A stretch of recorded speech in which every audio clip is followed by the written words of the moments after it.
Okay na ba? Ayan, medyo maliwanag na. Hi! Good morning! Ay, good afternoon na pala dito sa Lebanon. Nagluluto po ako ng aming lunch. Ito ay yung beans. Bagyo beans ata ito sa atin. Haricot beans.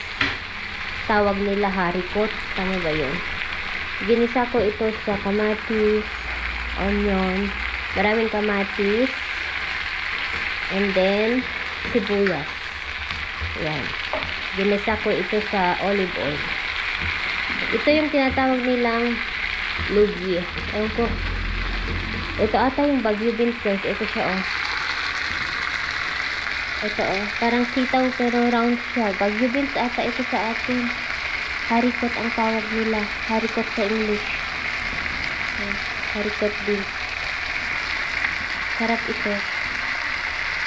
Ayan. Tapos nagbulgur tayo. Ayan. Konti lang ang lutuin ko. Ito, bukas, idinengdeng ko ito bukas. Parang sitaw siya. Pero hindi siya sitaw. And then, yun na nga, nakatulog ako. Pagigising ko lang. Ay, hindi naman. 30 minutes. Nagkape na ako. Pagigising. Ano ng oras dito? 12:30. 12:45 ako nagising. Kasi narinig ko si Mr. Nagpupukpuk siya. Nagkukumpuni sa bahay ng mga aso namin. Nagulat ako. Kasi, bakit niya kaya dinala inuwi ito? Akala ko ayaw na niyang magbenta. Ayun pala. Ayan o. Ito yung lagayan niya sa shop namin. Ito yung lagayan niya na ano, pag dadalhin niya yung tinapay doon. Tapos, ito siya. Ayan, may pangalan. Sabi niya, lilinisin ko daw kasi, ano, bakit? Ito yung pinagawa niya, guys. Kailangan ko lang siyang linisin. Kasi marumi. Yan, oh. Cute din. Ganyan siya, oh.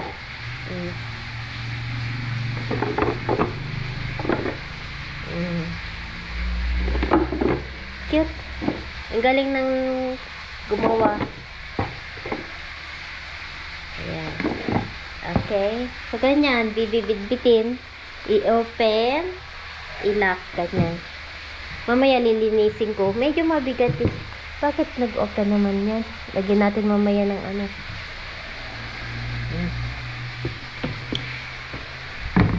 Mamaya ayusin ko. Linisin natin. Lagyan ka muna. Ayan. Okay. Nagluluto na ako guys. Ng pang lunch namin.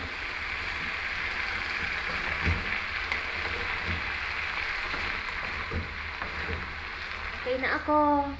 Wala na akong fever. Wala na din yung ubo ko, ano na lang, hindi na siya masyado. Wala na din. Wala din akong sipon. Yung sore throat, okay na din. Ayun. Pero, kumukuha pa rin ako ng lakas.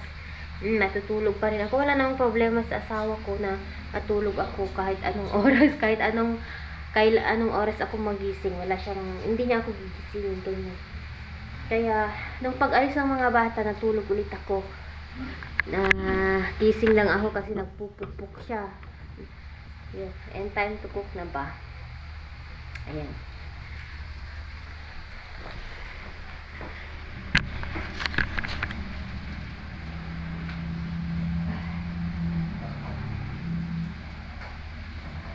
Nakapadyama pa rin ako. Hindi pa ako nagpalit.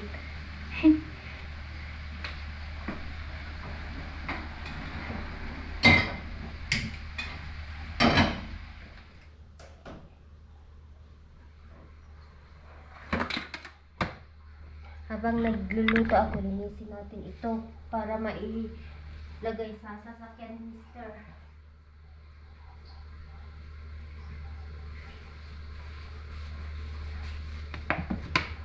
Pala ito, linuluto ko kasi si Madam Josephine na nasa Amerika. Gusto niyang matutong magluto ng Lebanese food. Kasi nga, nakapangasawa po siya ng Lebanese. Hi, sir and madam. Tuwang-tuwa daw sila pag nagluluto ako ng Arabic food, Lebanese food. Kaya, yun. Ipakita natin. Ito yung bulgur. Igisa ko ito sa onion. Ito siya, oh, yung wheat. Ayan. Ito ang gamit ko. Maraming klase ang bulgur pala. Merong pang salad, merong pang cooking. Ito yung white or yellow ito na bulgur. Ito yung pang luto. Yung brown, yun yung pang tabule. Ipakita ko sa inyo.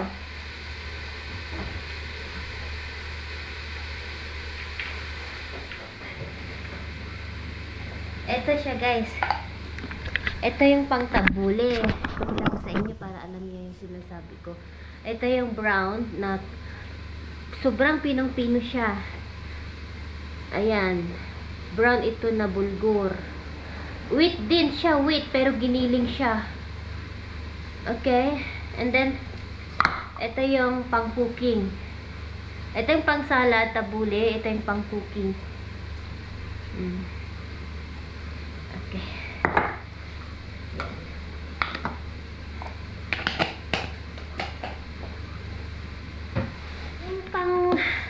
Yung brown din, nung pang, ano guys, pang cooking din yun, nilalagay nila ito sa kibbi. Alam nyo, yung sa meat. O, kibbi sa niya, tawag nila. Kibbi. Ito, yung gagamitin natin ngayon, lagyan ko ng kamatis. Sarap yan, ako. Very healthy yan. Kumakain sila ng bulgur, ang mga Lebanese.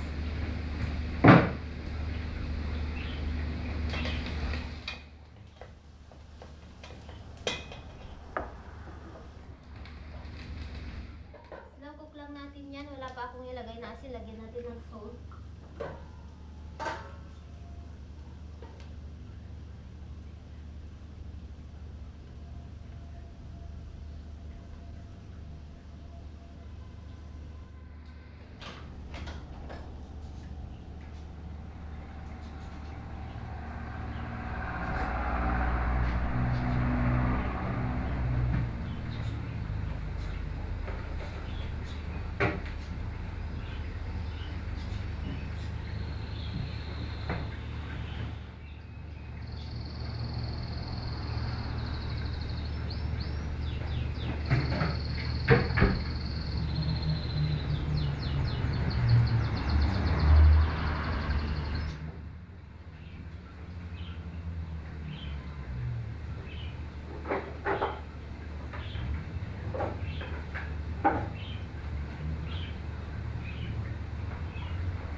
Sabon lang kasi ano ito guys, umamoy.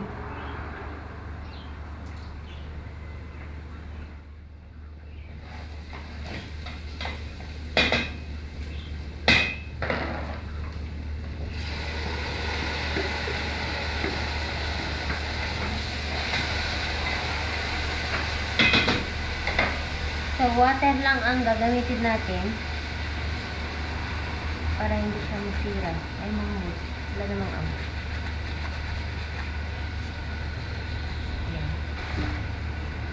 Linisin lang natin dito sa top niya kasi anong gagawin ko? Lagyan ko siya ng paper para hindi siya madumi na.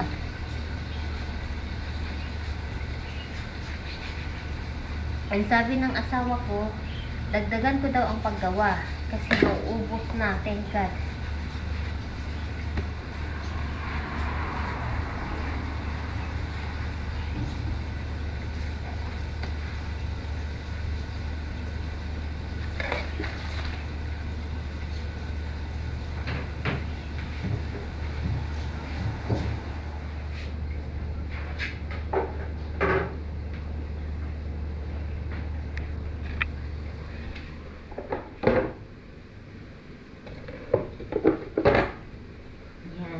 Na. Okay na. Nalinis na siya. Nilagyan ko ng paper dyan.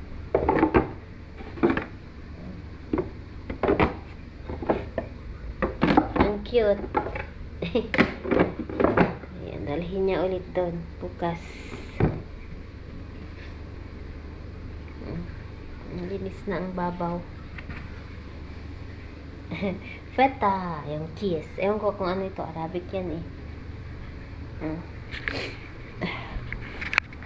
Nakita ko pala yung ulam namin guys. Ay yung pagkain namin. Ito yung bulgur.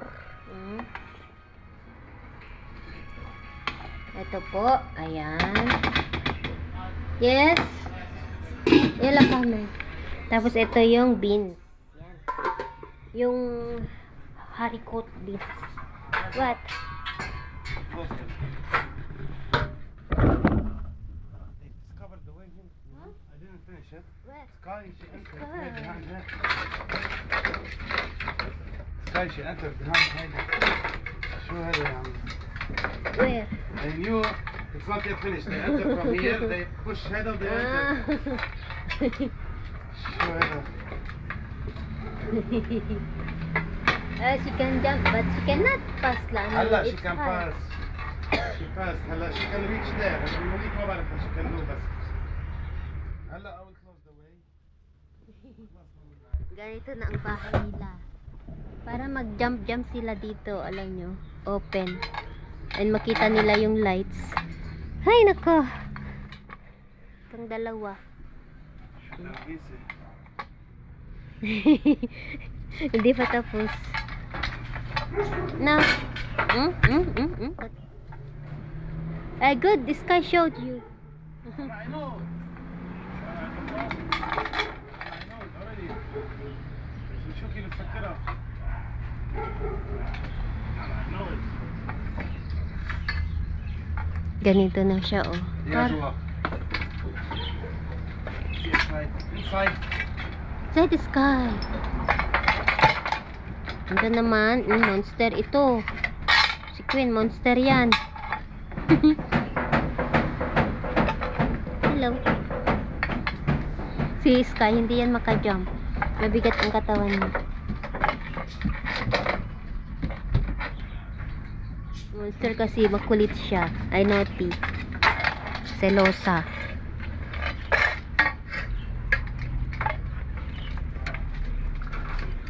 Na, di na yun. شو بك ايه؟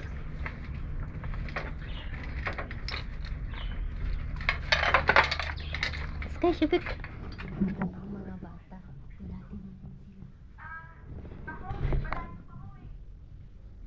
Wow! Yeah! A small. I'm gonna say hello. How are you? Gulat siya. Burger. Everyone that one. Yan, sabi mamang ko. Now I have to make I'm holding my haircut since 3 Yeah. hours my haircut. Why are you holding? We were playing in music. You know Haida like there was like Kwento na, there magkwento. was like clap, boom and snatch. We like tricky Haida coming up, snack, snake, and I won.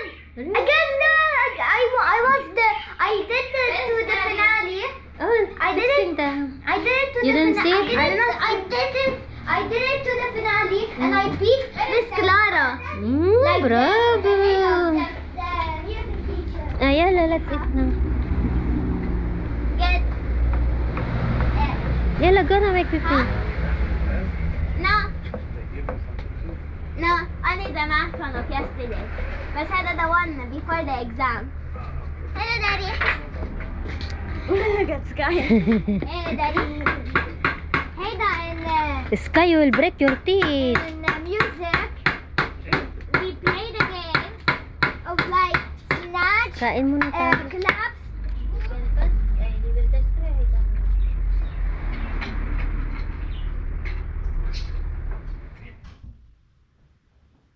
Hi guys! Andito na naman si Mami Laura na mag-bake na naman tayo. Thank God! Para bukas!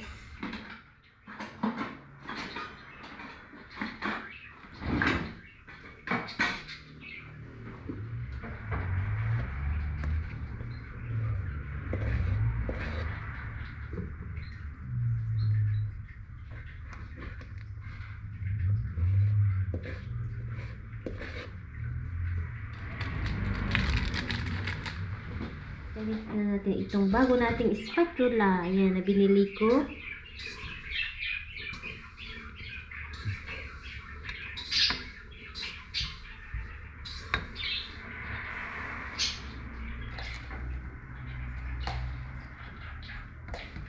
Kami nagtatanong kung bakit matigas ang ginagawang tinapay. Yung mga pandesal. Kasi guys, wag niyong masyadong, isa sa reason, mainit yung tubig na ginamit natin bago natin i-mix.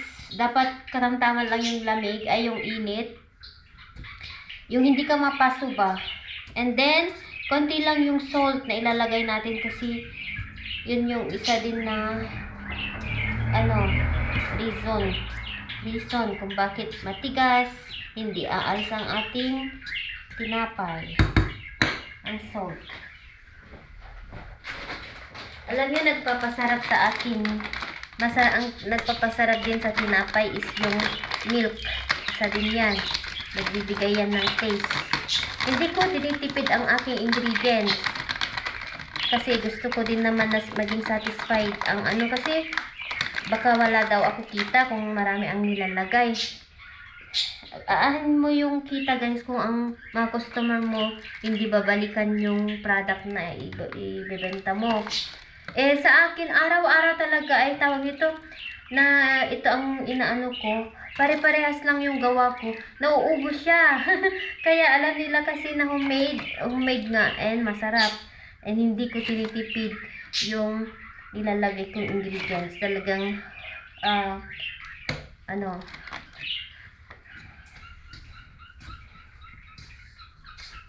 okay lang naman, may kita naman kahit marami yung akong nilalagay na toppings, na fillings. Okay naman, okay pa rin.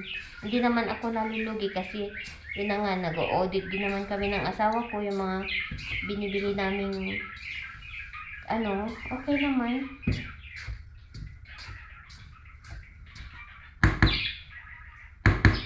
Ayan. Dapat sugar. Ganyan lang siya kaliit guys. Maliit lang nilalagay ko na salt. Ganyan lang. Pins. Kasi dagdagan pa natin. Ayan. Pins lang siya.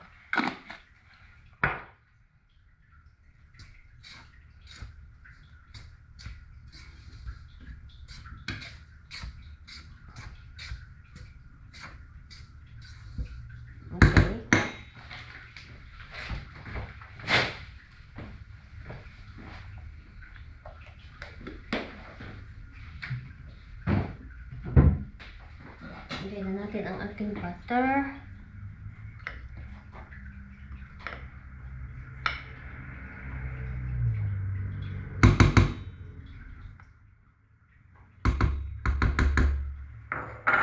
Ano pa yung tubig natin?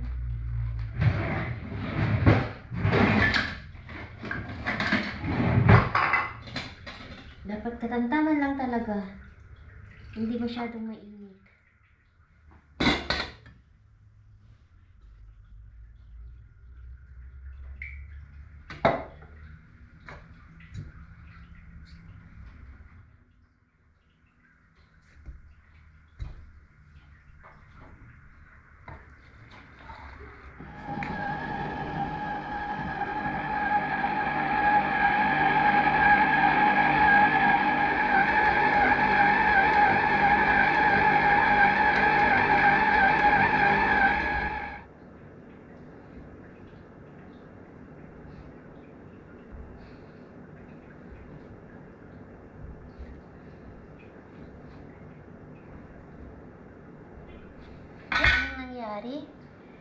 Bakit namatay na? Hindi niya siguro kaya. Lobat siguro. Sana yung kilo natin. Gagamitin na natin yung bago nating kilo. Wala na yung dati kong kilo. Binalik namin kasi hindi siya okay. Buti pumayag naman sila na ibalik. Hindi ko gamay yun. Ang daming etchoboreche. Itong binili kong bago, okay siya.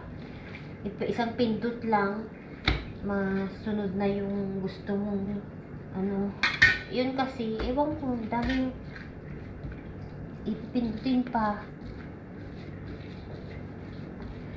Ayan. So, mag-kilo na tayo. Sana yung kilo ko. So, 50. Ang ilalagay ko is, ano, ayan. 40 to 45 grams.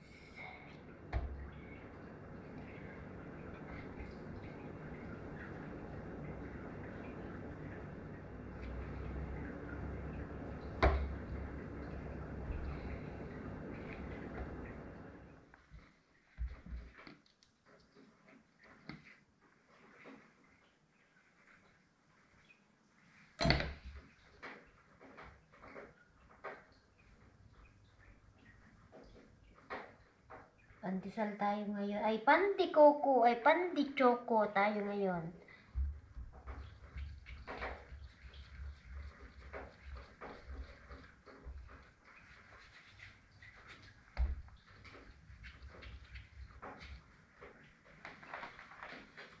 Pandikoko. Pandichoko.